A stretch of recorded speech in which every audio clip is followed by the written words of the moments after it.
You're viewing Sunnyside Live 37. Here's Gloria Mott. Grab your coat and get your hat.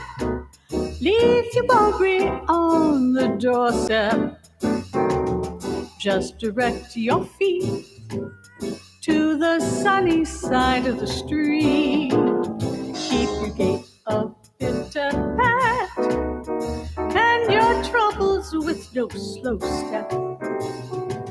Life can be so sweet on the sunny side of the street. We're starting off with Duck's Breath Mystery Theater's Car Opera.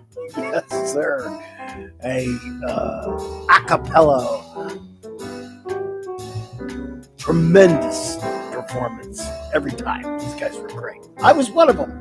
Hilton Memoir. Going to hear about that. Dr. Science is here every Tuesday answering questions you need answered. And Jane Wilson. Yeah. Jane Wilson is here. I used to walk in the shade with those blues on parade, but I'm not afraid. This rover crossed over. Grab your coat and get your hat. Leave your worry on the doorstep. Just direct your feet to the sunny side of the street. It can be so sweet on the sunny side of the street.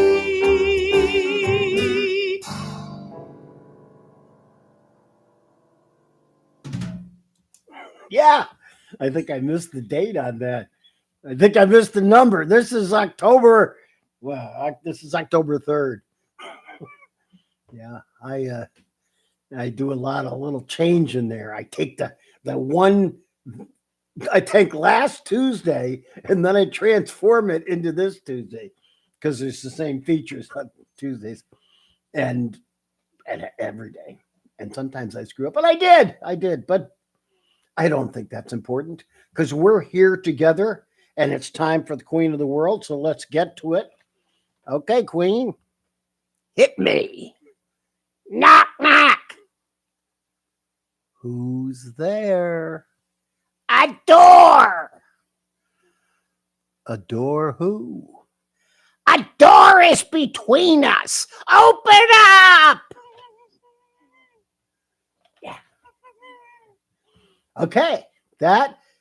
Now, why do I do that? Why is the Queen here? The Queen here is to get us started on the base of comedy, which is two ideas, juxtaposition, and right there, that joke is a door. A door is something you open, and a door is something you do for somebody that you like a lot. I adore her. You're not saying, I think she's a door. Sometimes you are. Sometimes if you're being funny, you are. And that's what this show is all about. It's all about comedy and music. It's about music too, because we have a wonderful, that introduction song is by Gloria Mott and the music's by J. Roll Brody. And that's terrific, getting us over here on the sunny side. And this sunny side is in San Francisco. It's at the end of the rainbow. And at the end of the rainbow is not a pot of gold. It's a gold field. So that's why we're here, sitting on the gold field at the end of the rainbow in San Francisco. And okay, let's hear from the Duck's Breath Mystery Theater. This is one of the special sketches they did so many years ago. And not that recently, they did for their final live show. And right now, they're performing it via videotape.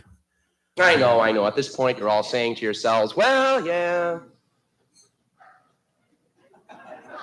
But can they do opera?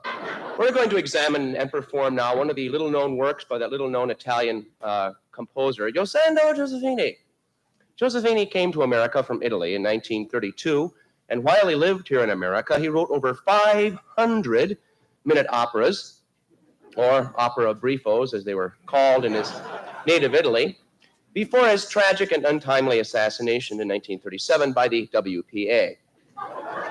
This particular opera is called Four-Hole Buick, and it concerns the efforts of a young worker who's trying to buy a car. That's Four-Hole Buick by Yosendo Josephini. Let's listen. Where's the cars? I want a new car, or maybe an Oldsmobile. I have got just what you need, a car lot full of cars. You have cars, I want a car, and then we'll both have cars. You sell cars, sell me a car, and then we'll both have cars. Is there room for the kid? All the cars in the lot. All the cars that you've got, all the cars in the lot.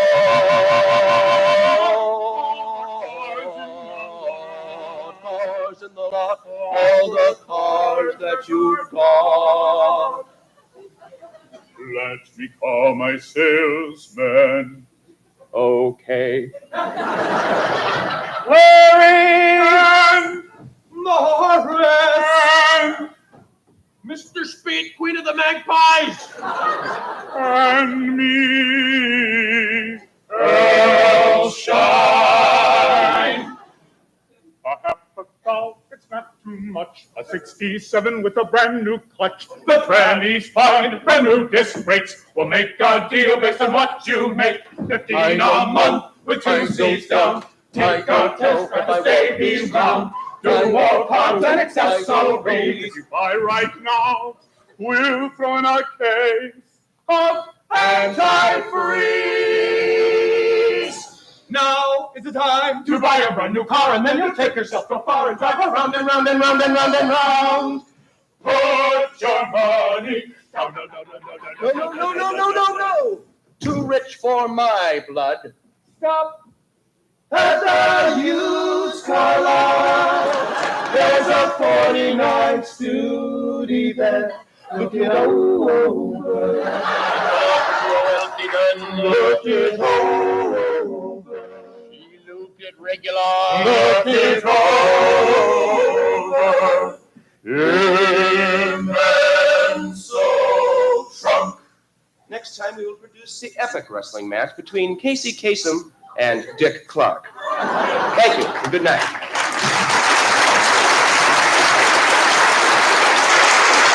Thank you. Yeah, that was the Michigan State Legislature that we were performing for. Yeah.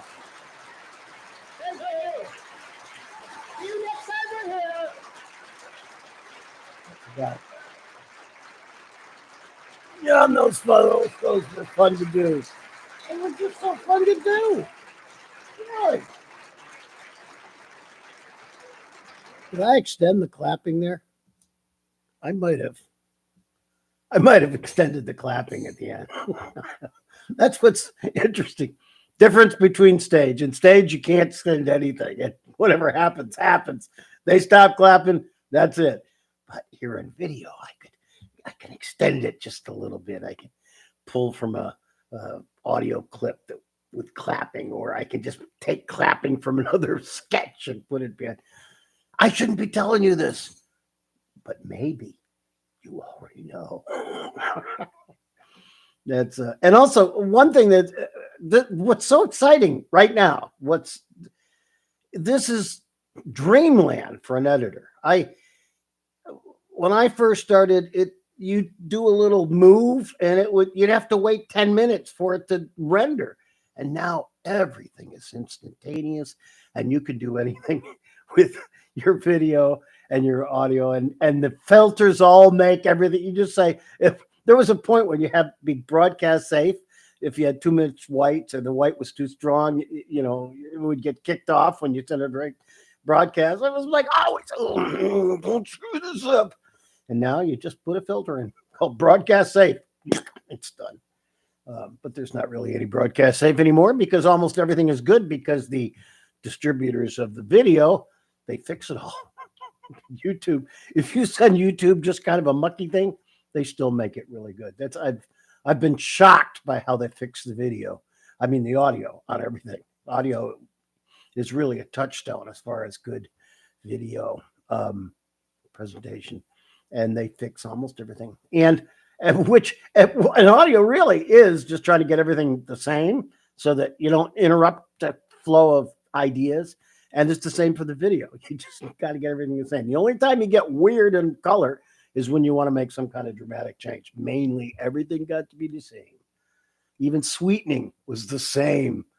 You put a little cricket chirp, but basically it's the same. Do not interrupt the flow of communication. And now we're going to have a fact. We have the facts are taken from social media posts. I just go and grab a media post and turn it into something with speechify voices. And that's another thing. I don't need an actor anymore to do the funny voice. All I need is a writer and an editor. And that's what you have coming up. Okay. Or in steal. And I don't even need a writer if I can steal it from social media. Enough said. Let's get to the fact for today.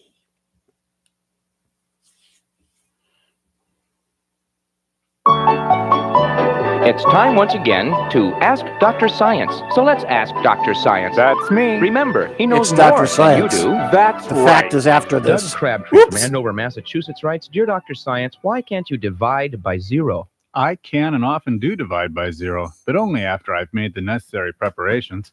First of all, I fast for 48 hours, consuming during that time only mildly fluoridated water. Next, I don my special Mylar Teflon division by zero suit. Then I put on a digitally recorded compact disc of Gregorian chants and begin with dividing very small numbers by other very small numbers. As the numbers get smaller, the sparks begin to fly. If all goes well, I take a deep breath and I divide by a very small number by zero. Well, there's a flash of light, a muffled roar. When I come to, the lab's filled with smoke and the scent of burning mylar. So you see, you can divide by zero if you really want to, but chances are you just don't want to badly enough. Thank you, Dr. Science. Hot Whips Wancaster from Jersey City writes, Dear Dr. Science, why does my tongue stick to the ice cube tray? Well, Hot Whips, next time you put the tray in the freezer, try filling it with water instead of your tongue. I think you'll find that your parties will be more fun, your drinks will be colder, and you won't have to talk to your guests in a voice like Elmer Fudd. As to the why of it, as I've stated before, under sub-zero temperatures, your tongue secretes a clear paste that bonds like superglue. Superglue was originally created by forcing small children to put their tongues on cold swing sets. So remember, dress your tongue warm. If you must put your tongue where it doesn't belong, make it a postage stamp. And never ever kiss if the temperature falls below 30 degrees. You're only opening yourself up to an embarrassing and potentially lethal social situation. Thank you, Dr. Science. Okay. So I'm sorry about that. I had the order of the events wrong on my paper. This is a very, very small group of people here. This is me only doing all the stuff. And my son Richard helps me, of course. He's partner, but he has a real job editing, not hanging out with his dad, which this is. No, he does. He looks at when I have real complicated. Whether I should move forward on this or this or this, he really takes care of that. And of course, he looks at stuff and tells me when I made mistakes in the final draft. All right, I think now it's going to be a fact time. Let's find out. I hope.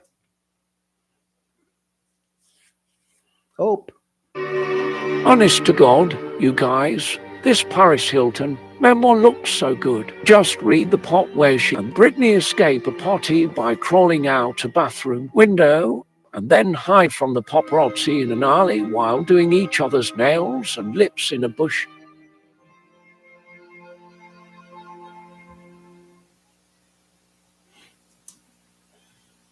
Oops. Okay. So that was Paris Hilton. I don't have anything to say about that. I'm a little concerned that we're not going to. The feature is a problem with the feature because there's no duck spots coming up, and so we're just gonna go right to it. Let's hope that Jane Wilson. Where would we be without Jane Wilson? Jane Wilson is my favorite actress right now. She's my favorite actress. Okay, here comes the sunny side. Okay, hey Jane, come on, Jane. Hi, this is Jane Wilson, and today I'm weighing in with some tips about how to accompany your spouse to a convention. We are headed home from the Quad Cities. Earl was there with his sales force, learning about motivating his sales force at the convention. Anyway, he's a little laid out. He had a beer and half a whiskey sour and was in bed by 9:30 last night, and he's still just a little, feeling a little wee. So I'm doing the drive home. Here's my advice. You ask some questions before you accompany. For example, about amenities. If you want to stare down the bleakness of your life, be looking at a dead hot tub at a Quality in the Quad Cities, is all I'm going to say. So just ask questions before you tag along. Anyway, I'm just going to continue on my ride home and continue giving you tips about marriage and travel and all kinds of things.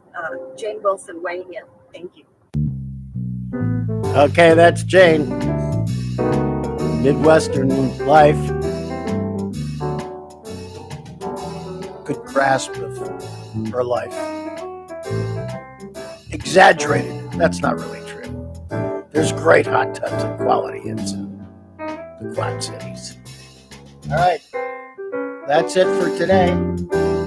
I'm so glad you're here in real time or in pretend time, because anytime you're viewing this is a good time for me.